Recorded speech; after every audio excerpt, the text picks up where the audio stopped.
Tá a fim de fazer uma fezinha e ganhar até R$ 100 de bônus utilizando o nosso cupom FBoteco? KTO.com. Acessa aqui embaixo o link na descrição. André, Diga. cara, eu me lembro de ter me esbarrado com o teu trabalho pela primeira vez nos tempos de repórter da ESPN. Me parecia que você e o Plihal eram ali os principais repórteres da época, né? Da ESPN, cobriam os principais eventos e tal. E todo mundo que veio aqui, você falou, poxa, todo mundo que veio aqui elogiou o trabalho de vocês. Mas todo mundo que veio aqui, principalmente a galera da reportagem, que chegava e que falava assim, pô, aqueles caras da ESPN, era difícil. Os caras, o André e o Plihal, os caras eles não tinham a maior equipe, não tinham a maior infra, mas os caras eram terríveis na reportagem. Eles cobriam tudo. E aí eu queria entender como é que foi para você esse período e como é que foi ser chefiado pelo Trajano naquela fase de ouro da ESPN, né? Cara, sim, pra gente falar com profundidade sobre esse período, a gente vai precisar de outras visitas, porque foi um tempo longo, né? Eu trabalhei quase 17 anos na rua fazendo reportagem, cobrindo evento, gramado, etc. E assim, é um período em que, em termos de história para contar, de riqueza profissional, convivência com pessoas, ida a eventos que, quando você é moleque, começa a pensar em profissão, meio que se decide pelo jornalismo esportivo, você sonha, e algumas coisas são, apesar de você perceber que elas existem e que tem gente lá, você acha que não vai chegar a sua vez, não vai acontecer, e felizmente essas situações aconteceram. Então, assim, é um conteúdo, digamos assim, muito, muito vasto. Mas como que eu posso resumir? Quando as operações do que hoje é a ESPN, né, e muita coisa já mudou em relação à estrutura da empresa, né, e o tamanho, e ao que ela se propõe, as condições que ela oferece, aquilo que ela faz, etc. Mas quando as operações do que hoje é a ESPN começaram aqui em São Paulo, aqui no Brasil de maneira geral, as coisas estavam evidentemente para ser feitas, né? Era um caminho muito novo, né? Era um território que estava começando a ser explorado, televisão a cabo, esporte, aquela coisa. Existia um sinal que você conseguia pegar em UHF na sua televisão, que estava lá, ESPN e tudo mais, né? Que já existia na Europa, e algumas coisas de esportes americanos apareciam ali, e você começava a se sentir um pouco interessado. E em termos profissionais, a abertura de campo de trabalho era uma coisa extremamente interessante para quem estava já tentando se colocar no mercado. Mas as primeiras equipes da ESPN, na época TVA Esportes, ali 1994, 95, por volta disso, obviamente eram equipes pequenas, né? E uma estrutura que ainda ia crescer, que ainda ia ficar melhor, que não começou oferecendo para as pessoas tudo o que elas precisavam, tudo o que elas queriam. E quando você fala sobre isso, eles não tinham as melhores condições, trabalhavam de uma maneira que era muito mais na raça em determinados momentos do que como resultado de uma estrutura, é porque as pessoas que estavam ali sabiam exatamente que precisavam entregar um pouco mais para compensar o que ainda não existia, sempre acreditando que as coisas iam dar certo, a estrutura ia aumentar, os orçamentos iam ficar mais generosos e seria possível fazer mais coisas e melhor.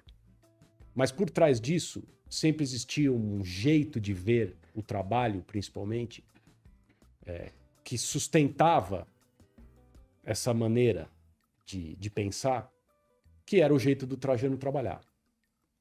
Então, de vez em quando alguém conversa comigo em situações como essa, ou visita faculdades, conversa com estudantes, etc. Você é um dos fundadores e tal. Não, eu não sou um dos fundadores de nada.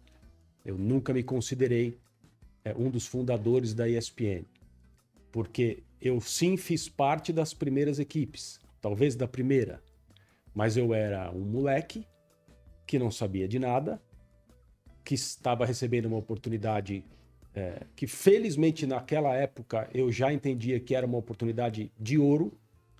Eu não imaginava que eu ia ficar, tô quase completando 30 anos dentro da mesma empresa, mas eu não imaginava naquela época que ia ser uma coisa tão duradoura assim, é claro que não. Mas eu dei àquela oportunidade toda a importância que eu conseguia dar naquele momento, mas eu não sabia de nada efetivamente. E eu se não era o mais jovem, era um dos mais jovens. O Plihal é mais jovem do que eu, mas o Plihal chegou depois da Copa da França, depois da Copa de 1998. Eu já estava trabalhando ali há 4 anos, 5 anos. Então, o meu início era um início num grupo de pessoas em que todas eram não só mais experientes do que eu, mas muito mais experientes do que eu. Algumas delas, como o próprio Trajano, com trajetórias absolutamente concretizadas. Se parasse de trabalhar naquele dia, teria muita história para contar, teria participado de coisas importantes, se feito coisas importantes, sozinho ou em grupo. Embora ele, obviamente, sempre tenha imaginado o jornalismo como uma atividade coletiva, e é óbvio que é assim. Mas, então eu não me considero fundador de coisa alguma. Eu estava ali numa situação de falar pouco, ouvir o máximo que eu pudesse, absorver aquilo que era de fato o meu aprendizado, a minha faculdade, e tentar contribuir, ou seja, fazendo por merecer as oportunidades que eu recebia e tentar agregar de alguma maneira. Tentar continuar merecendo a confiança de oportunidades. Então, eu me lembro, assim, as sensações que eu tenho mais presentes em relação àquela época, aí nós estamos falando de metade dos anos 90 para frente, é que, independentemente de ser num jogo do Campeonato Paulista aqui em São Paulo, uma transmissão de jogos importantes, na Libertadores de 99, que a ESPN transmitiu quando o Palmeiras foi campeão pela primeira vez, e eu pude estar em quase todos os jogos, ou em edições de Olimpíada, as primeiras que a gente fez, 96, Atlanta, sem credencial, sem estrutura, que cada vez que a gente ia trabalhar, o Trajano conseguia colocar na gente um espírito de luta mesmo. Então, eu não estou aqui querendo pintar um quadro de mas então eles trabalhavam com tão pouco. Cara, não era nada disso. Mas era uma coisa de, olha, isso aqui é nosso, depende de nós isso aqui continuar existindo. Os donos disso aqui estão longe daqui. Não estavam tão longe, né? Porque o Grupo Abril era dono e tal, né? Mas sempre existia essa coisa de... Sempre houve a Disney, sempre houve a ABC como acionista. A ESPN, obviamente. Claro, né? É a marca. E depende de nós, do nosso trabalho, da maneira como a gente tratar isso aqui para que as coisas aconteçam, nós tenhamos sucesso, fiquemos maiores, melhores e continuemos a fazer isso que a gente está fazendo. Então, como era ser chefiado pelo Trajano, para te responder, era participar desse projeto todos os dias. E na hora que a coisa ficava grande de fato, ou seja, uma final de campeonato em que éramos nós, o Sport TV, a TV Globo, a TV Bandeirantes, todo mundo junto transmitindo o mesmo jogo, o que a gente sabia?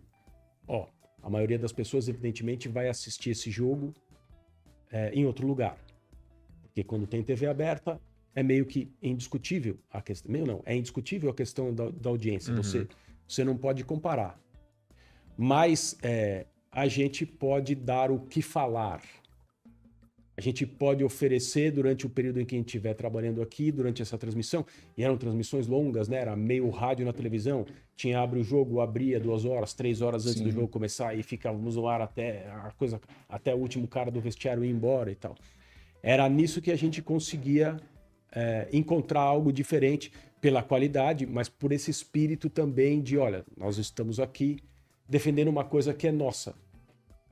Então, depois de muito tempo, Ele conseguiu colocar em vocês, incutir em vocês um sentimento de pertencimento. de time, De time. de time. Quando a gente viajava para cobrir Copa do Mundo, Olimpíada, etc., em que, evidentemente, havia uma competição grande, né, com todo mundo, com todas as outras TVs brasileiras que estavam ali, e nesse tipo de situação a diferença de orçamento e de estrutura ficava mais clara ainda, né, porque a gente tinha uma salinha pequena, a enorme maioria das pessoas ficava no Brasil, era escolhida uma equipe que muitas vezes deveria ser maior para que as pessoas pudessem trabalhar melhor, para que não fosse tão desgastante. Mas a gente ia com a ideia de competir, não só de trabalhar. Uhum. A gente ia para competir. E isso era muito gostoso. Só que custava muito. Custava literalmente na parte física. Porque, assim, você falou do André, né? Eu e o André um dia paramos acho que foi na Copa da África do Sul. Ou seja, quando as coisas já eram bem diferentes em termos de estrutura. Nós estamos falando de 2010.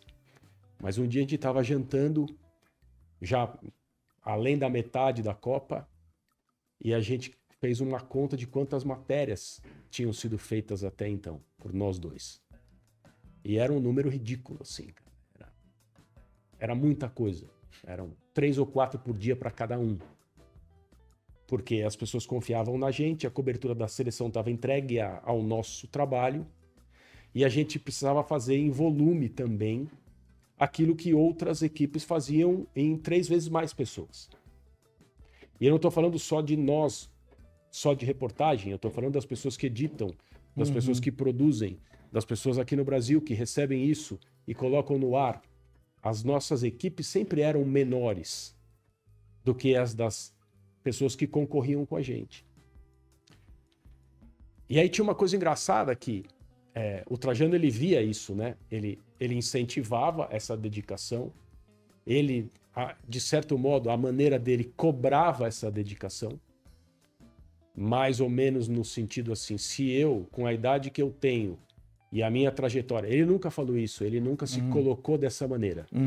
Mas a forma como ele trabalhava dizia isso para os outros. Se eu, com a idade que eu tenho, a minha e a trajetória que eu cumpri até hoje, tô aqui, acordando junto com vocês e indo dormir mais tarde, porque ele ia dormir mais tarde. Então vocês, moleques, podem continuar fazendo isso. Era um líder por exemplo. Total. Só que chegava num momento, e eu me lembro que isso aconteceu em Copas, quando a seleção brasileira era eliminada. Então tinha aquela coisa, isso aconteceu nas Copas que a gente fez, 2006, 2010.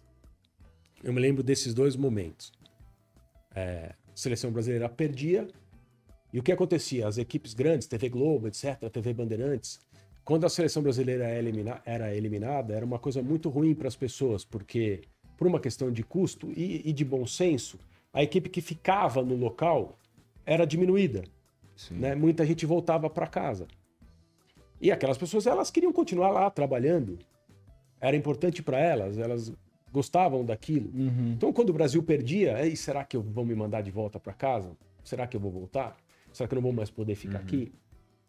E a gente não tinha isso, porque se a gente fosse para casa, acabava a cobertura. Era vocês. Então, a gente sabia que a gente ia continuar. Mas como? Né? A seleção brasileira perdeu. A seleção vai voltar para casa. Como é que vai ser a partir de agora? E aí tinha, num primeiro momento, aquele baque, né? Aquele dia que era muito ruim, que era complexo, o Brasil perdeu, você precisa cobrir aquilo com objetividade, você não pode perder a essência daquilo que você está fazendo e o que as pessoas esperam de você. No dia seguinte, normalmente, é aquela coisa de vai para a porta do hotel, os jogadores começam a ir embora, alguns vão para a Europa, outros vão para o Brasil, quantos vão para o Brasil, tem jatinho, não tem, aquela coisa chata, porém necessária. Uma ressaca, uma coisa depressiva. E aí, e agora? Como que vai ser, né? Tem mais Copa para rolar. E o Trajano reunia a gente e falava, ele sempre falava a mesma coisa, esse papo aqui é para mostrar para vocês o que a gente pensou a partir de agora, sobre como que a gente vai redistribuir as pessoas. Mas, antes de mais nada, eu preciso perguntar se alguém aqui está exausto, está morrendo de saudade de casa, está com saudade de mulher, de namorada, de filho, de pai, de mãe, não quer mais ficar. Agora é a hora para falar. E quem falar, como houve abertura para falar, não vai ser punido de nenhuma maneira, nem com uma impressão errada de esse aqui desistiu da cobertura. Todo mundo aqui tem liberdade total para dizer, olha, eu realmente estou cansado, ou eu estou com muita saudade de casa, estou fora 50 dias e tal. E ninguém ia embora. Ninguém ia embora. Exceto um ou outro caso de gente que precisava porque aconteceu alguma coisa aqui em São Paulo. Atípica. Muito atípica mesmo. Houve alguns casos, claro, porque é normal, é da vida. Claro, claro. Mas se, né, quem quer ir para casa, fala agora, a gente redistribui as pessoas, reorganiza aqui e seguir. Ninguém queria ir embora. Então tá bom, então você estava cobrindo o Brasil, vai cobrir tal seleção, você vai para tal lugar. Perdão. A gente organiza aqui, vê hotel, as equipes saem daqui amanhã, vão tal. E assim, a gente ia até o final da Copa, das Copas das Olimpíadas, e se reunia depois, ficava mais alguns dias no local quando era possível, fazia um pouco de turismo quando dava. E é um período maravilhoso da minha formação profissional e pessoal, que eu pude viver intensamente, e assim, não... E era um período que estivesse perto, e ele fazia com que a gente ficasse perto e no final realizasse essas coisas. Então, é um período que eu lembro com muita saudade.